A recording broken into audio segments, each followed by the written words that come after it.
Hi, എല്ലാവർക്കും നമസ്കാരം. ഞാൻ ഡോക്ടർ ഗൂഗിൾ. ഇപ്പം നമ്മൾ റീസെൻ്റായിട്ട് കേരളത്തിൽ കുറേ ഒരു ബ്രെയിൻ ഈറ്റിംഗ്, അതായത് മസ്തിഷ്കം കാർന്നു തിന്നുന്ന ബാക്ടീരിയ സ്പ്രെഡ് ചെയ്യുന്നതായിട്ട് കുറേ ന്യൂസ് ഉണ്ടായിരുന്നു. അപ്പോൾ അതിനെപ്പറ്റി രണ്ട് വാക്ക് പറയാനാണ് ഞാൻ വന്നിരിക്കുന്നത്. മെയിനായിട്ട് ഇതൊരു അമീബ, ഫ്രീ ലിവിങ് അമീബ എന്ന് പറയുന്നൊരു സ്പീഷീസിൽപ്പെട്ടവയാണ് ഇവ. മെയിനായിട്ട് ഇവിടെ ഒരു ഇൻഫെക്റ്റീവ് ഫോം എന്ന് പറയുന്നത് ഫ്ലജലേറ്റഡ് ട്രോപ്പോസോയിട്ട് എന്ന് പറഞ്ഞൊരു ഫോമിലൂടെയാണ് ഇത് പകരുന്നത്. മെയിനായിട്ട് നമ്മളുടെ കുളം ജലാശയങ്ങളിലാണ് കൂടുതലായിട്ട് ഇത് കണ്ടുവരുന്നത്. മെയിനായിട്ട് ഇതിൻ്റെ ഒരു മെഡിക്കൽ ടൈംസിൽ പറഞ്ഞ പ്രൈമറി അമീബിക് എൻകഫലൈറ്റിസ് എന്ന് പറയുന്നൊരു രോഗാവസ്ഥയാണ് ഇത് കാരണം ആകുന്നത്. ഇതൊരു പെട്ടെന്ന് തന്നെ ഒരു കുറച്ച് കാലം തന്നെ അഫക്റ്റ് ആവുന്ന ഡിസീസാണ്. അതുകൊണ്ട് തന്നെ നമുക്ക് ഇതൊരു ഹൈലി ഫേറ്റ് കണ്ടീഷനായിട്ട് ആണ് നമ്മുടെ ബുക്സിൽ പറയുന്നത്.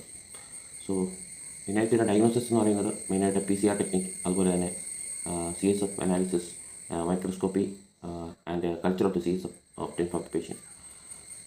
സോ കഴിവതും മാക്സിമം നമ്മൾ ഇതുപോലത്തെ ജലാശയങ്ങൾ പോയി കുളിക്കുന്നത്, കൊച്ചു കുട്ടികളാകട്ടെ കൊച്ചമ്മമാരാകട്ടെ ഇതുപോലത്തെ ജലാശയങ്ങളിൽ പോയി കുളിക്കുന്നത് ഒരു പരിധി വരെ ഒഴിവാക്കുന്നത് നല്ലതായിരിക്കും.